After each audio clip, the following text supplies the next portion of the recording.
वंदे तो सर्वसिद्धे ध्रुवममलमणोभमं गतिं पत्ते वोच्छामि समय पाहुड मृण्मो सुध केवली भणिदम।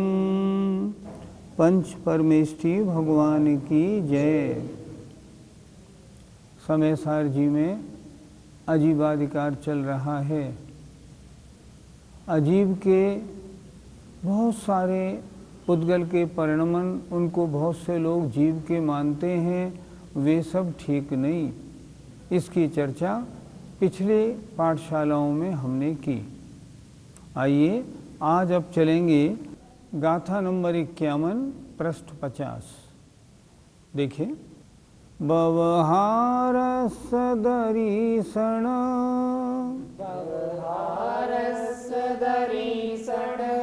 मुवयेषो वर्णिदो जिणवरेहिं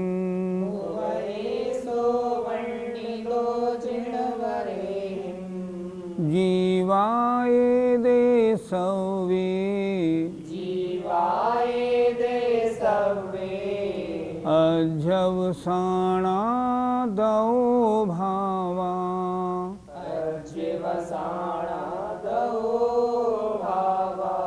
बोलिए, व्यवहारस्य दर्शन मुवयेषो वर्णिदो जिणवरेहिं जीवायेदे सव्वे अध्यवसाणादो भावा। व्यवहारस्य दर्शन मुवयेषो वर्णिदो जिणवरेहिं जीवायेदे सव्वे अध्यवसाणादो भावा। एक एक शब्द का अर्थ उस पे विचार करते हैं। व्यवहारस्य व्यवहारने का, दर्शन माने दर्शन माने कथन है, मुवेशो जो उपदेश, वर्णिदो दिया है, जिणवरेहिं जिनेन्द्र देवों ने, सर्वज्ञ प्रभु ने। क्या? जीवा एदे सव्वे जीव हैं ये समस्त, अध्यवसान आदिक भाव। क्या तात्पर्य हुआ? भगवान ने अपनी वाणी में कहा है कि ये जो अध्यवसानादिक भाव हैं ये सभी जीव हैं। कैसे? ये व्यवहारने का दर्शन, व्यवहारने का कथन है। किसने उपदेश दिया? प्रभु ने। अर्थात प्रभु ने इन अध्यवसान माने राग द्वेष आदि भावों को, इन राग द्वेष आदि भावों को जीवों का कहा है, लेकिन कैसे? व्यवहारने से कहा है। फिर एक बार देखें, व्यवहारने का कथन है, जिनेन्द्र भगवान ने जो उपदेश दिया है, अर्थात जिनेन्द्र भगवान ने व्यवहारने के अनुसार जो उपदेश दिया है, उसके अनुसार ये समस्त अध्यवसानादिक राग द्वेष क्रोध लोभ आदि जितने भी परिणाम भाव हैं ये सब जीव के हैं, ये सब जीव हैं। ये व्यवहारने का विषय है, निश्चयने का विषय नहीं।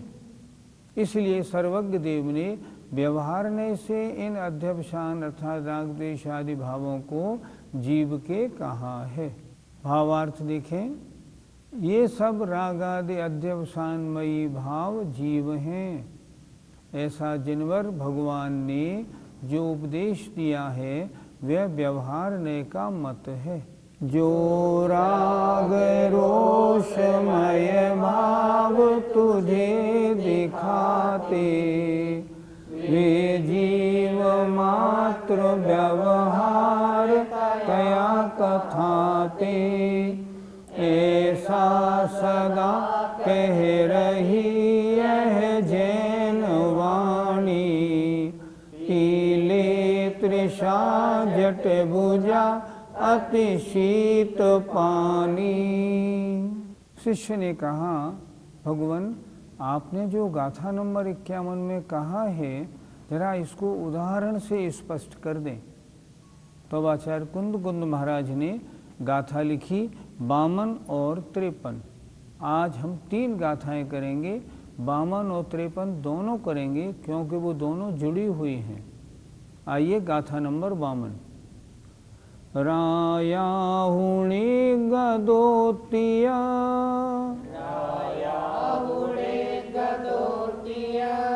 ऐसो बल समुदय स्वादेशो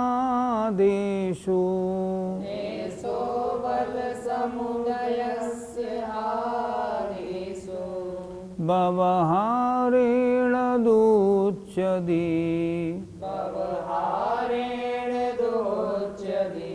तथे कोणि गदो राया।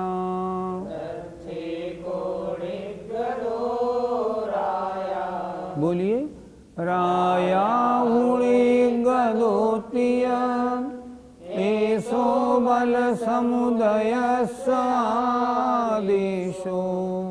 व्यवहारेण दोच्यते तथे कोणि गदो राया।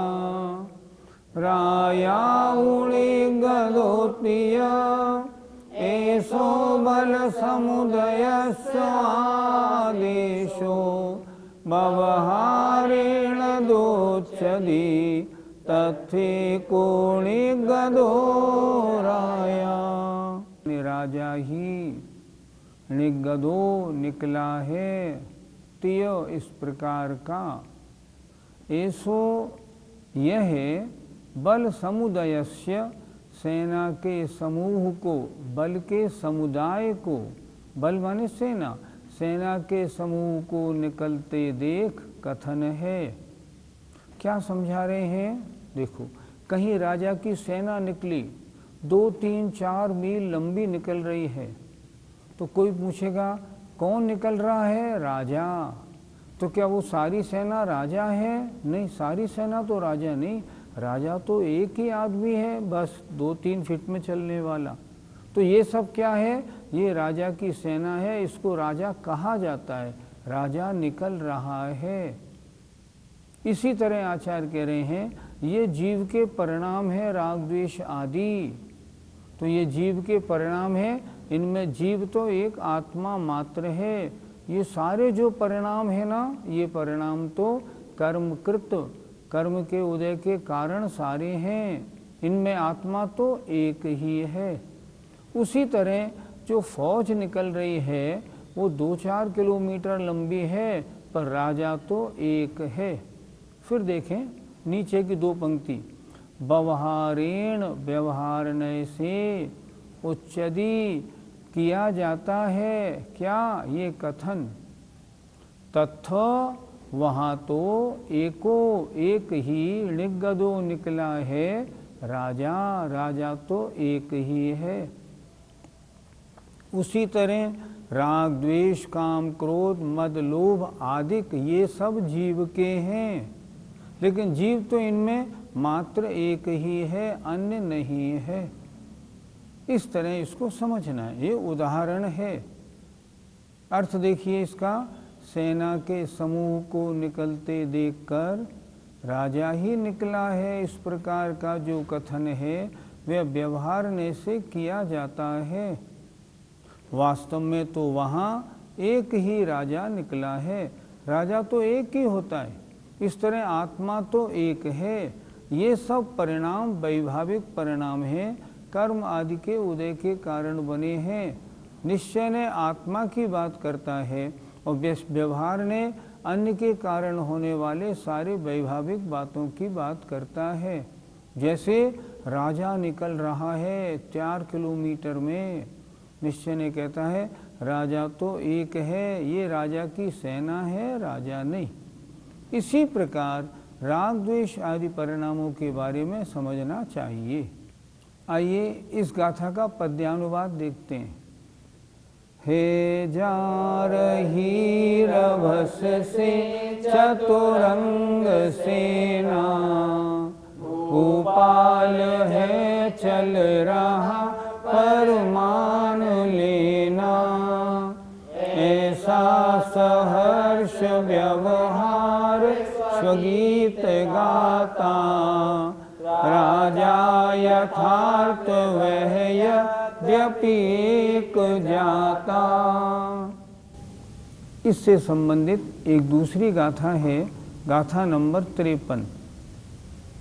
आइए उसको भी ले लेते हैं आज। एमे वय व्यवहारो,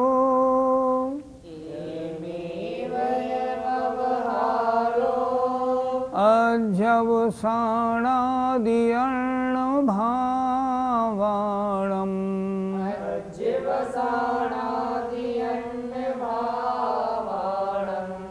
जीवोति कदो सुत्ते,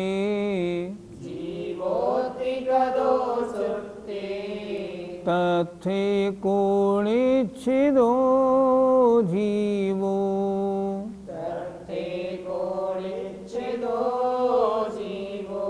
बोलिए।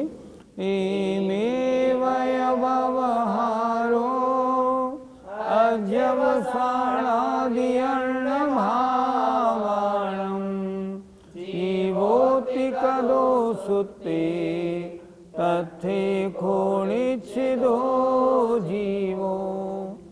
एमे वय व्यवहारो अध्यवसानादि अर्ण भावाणम्, जीवोति कदो सुत्ते, तत्ते कोणिच्छिदो जीवो। गाथा के एक एक शब्द को अब समझते हैं। एमेवय, इसी प्रकार, व्यवहारो, व्यवहारने से, अध्यवसानादि, अध्यवसानादिक, अर्ण भावाणम, जीव से भिन्न भावों को, जीवोत्ति कदो सुत्ते, सुत्ते माने परमागम, जिन वाणी में जीवोत्ति ये जीव है जो ऐसा कहा है, तत्थ एको, वहाँ एक ही है जीव, निच्छिदो, निश्चय नहीं से। जीव के इतने सारे परिणाम जो बताए हैं व्यवहारने से, वास्तव में जीव तो ज्ञाता दृष्टा एक ही है। फिर एक बार देखते हैं।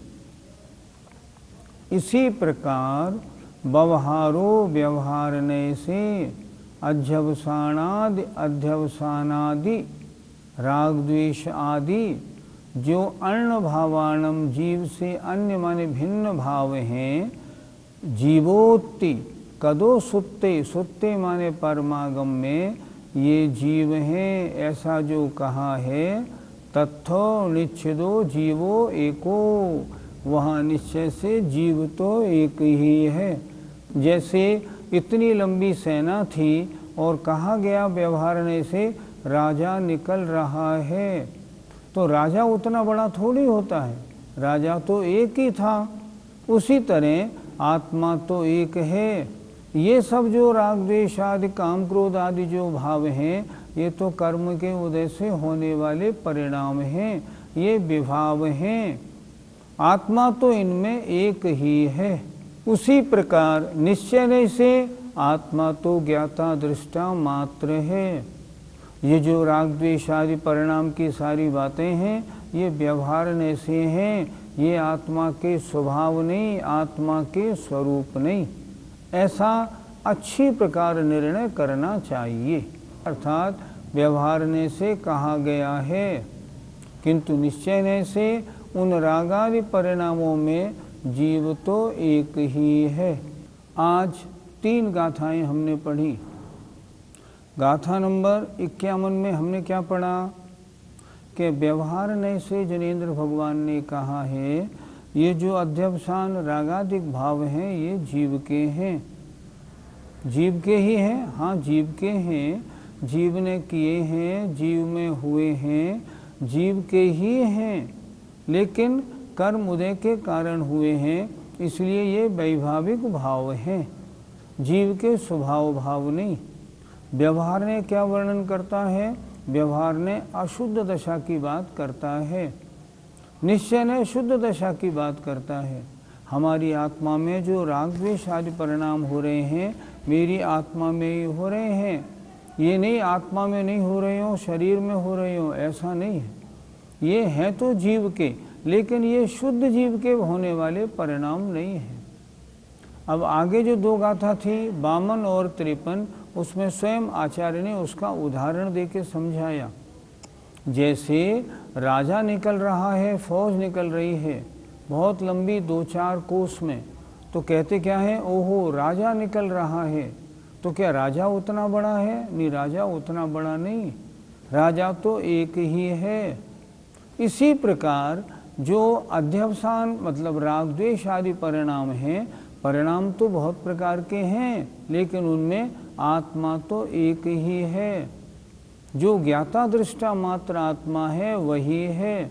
तो ये परिणमन किसका है? ये अशुद्ध आत्मा का परिणमन है, शुद्ध आत्मा का नहीं। वर्तमान में हमारी आत्मा का जो परिणमन हो रहा है वो अशुद्ध आत्मा है, और परिणमन भी उसका अशुद्ध है। और अशुद्ध आत्मा का वर्णन ये व्यवहारने से होता है। इसलिए आचार्य ने कहा राग द्वेष आदि आत्मा के हैं। अगर आत्मा के नहीं होंगे तो इनका फल आत्मा को कैसे मिलेगा? आत्मा के हैं, इनका फल भी आत्मा को मिलेगा। इसलिए ये व्यवहारने की चर्चा है। समय सार में ये बता रहे हैं तेरा स्वभाव क्या है और तेरा विभाव क्या है।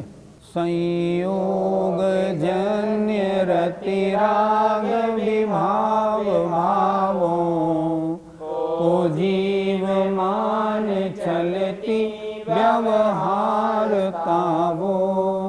पूछो यथार्थ जिन आगम से अकेला, है जीव बाह्य सब खेल झमेल मेला। यहाँ भी कहा आचार्य ने कि अगर शास्त्रों से बात करेंगे तो जीव तो अकेला एक ही है। जितना ये सब बाहर का खेल है सब झमेला है। जितना इस झमेले से हटेंगे ना, उतना सही रास्ते पे आएंगे, उतना राग द्वेष कम होगा और हम मोक्ष की ओर चलेंगे, आगे बढ़ेंगे। आइए, जय जिनेंद्र।